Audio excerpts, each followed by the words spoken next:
Çok büyük bir felaketin yaşanacağı yılbaşı tatili öncesi son bölümde herkes ekranlara kilitlenecek.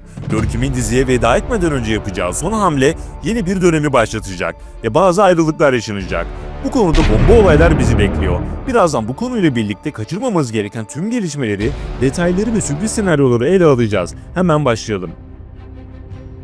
Bölümlerdir beklenen an nihayet yaşandı ve Ömer'in ince hamlesiyle Görkem'in tüm boyusu ortaya çıktı. Ünal ailesine dualarla gelen Görkem dayak yiyerek kovuldu. Böylece Görkem'in iftira attığı kişiler temize çıktı. Herkes Pembe ve Ömer'den özür dileyecek. Aynı şekilde zaten herkes biliyordu ancak Doğan'ın da suçsuz olduğu ortaya çıktı. Peki bu dakikadan sonra neler olacak?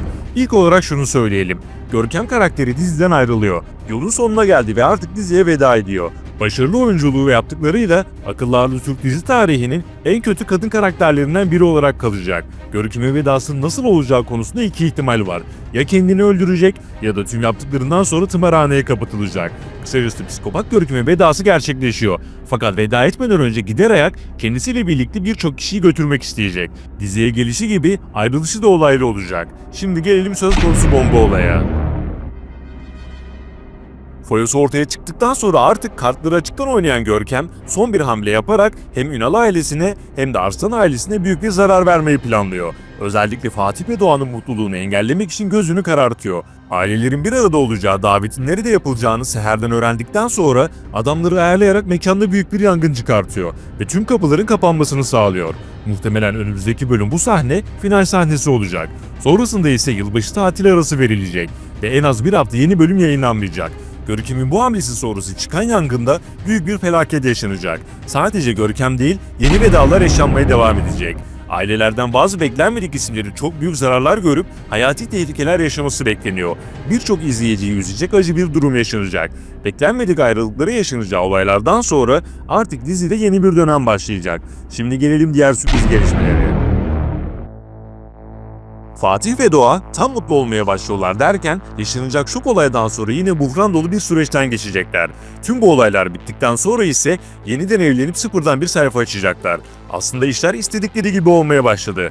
Fatih babasıyla barıştı, Pembe Doğa'dan özür diledi ve hatta şeytanın bile korktuğu Görkem'den sonra Doğa'yı mumla aradığını söyledi. Kıvılcım ise her ne kadar bu ilişkiye çok karşı çıksa da nihayetinde son kararı Doğa'ya bırakacak ve Fatih'in kararlı oluşundan ve ailesine Doğa için rest çekmesinden etkilendi. Kısacası yaşanacak felaketlerden sonra yeni bir Fatih-Doğa dönemi başlayacak. Kıvılcım ise zaten Ömer'le barışma sürecine girmişti ve hatta barıştılar diyebiliriz. Önlerinde yapmaları gereken tek şey yeniden evlenmek olacak. Ancak öncesinde yaşanacak kötü sürprizler yine tüm aileyi derinden etkileyecek. Bunlardan biri şirketin hisselerinin tanınmadık mahfetik kişilere satılması. Böyle bir durumda başta Apo olmak üzere Ömer, Fatih, Mustafa ve tüm aile yeni belalarla karşılaşacak. İşler hiç olmadığı kadar karışacak. Bu konuda olaylı olarak Kıvılcım ve ailesini de etkileyecek. Ne de olsa Görkem'den sonra dizide kötü karakter kalmıyor.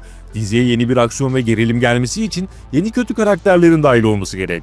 İşte bu durum Ünal ailesinin büyük belaları bulaşmasıyla gerçekleşecek. Öte yandan Firaz, Nursema ve İlhami tarafında ise sürpriz senaryolar bizleri bekliyor. Firaz Nursema için her ne kadar kanka diyerek İlhami'yi ağırlamak istese de Nursema'dan hoşlanmaya başlayacak ve Nursema ise İlhami'den hoşlanıyor. Bu konuda yaşanacak sürprizler diziye farklı bir renk getirecek. Diğer yandan Ömer'in oğlu Metehan ise önceki videomuzda bahsettiğimiz gibi Mine ile önümüzdeki süreçte partner olacak. Bu süreçte Mine'yi Kaan'dan kurtarmak için vereceği mücadele hem Metehan'ın kendisinin hem de Ömer'in başını derde sokacak. Bunun yanı sıra Meri ise Nilay ve Sevtap'ın anne kız olduğunu çözecek. Ayrıca Meri'yi bekleyen kötü bir sürpriz var. Bu sürpriz bir hastalık olabilir. Son olarak dizinin reytinglerine bakarsak yine açık ara birincilik koltuğunda olduğunu görüyoruz. Üstelik haftalık tüm diziler arasında en çok izlenen dizi olarak dikkatleri çekiyor. Ayrıca haftaya yılbaşı tatili öncesi son bölümde reytinglerin yine patlama yapması bekleniyor. Yeni videolardan anında haberdar olmak ve kaçırmamak için bildirimleri mutlaka açalım. Bir sonraki videomuzda görüşmek üzere. Hoşça kalın.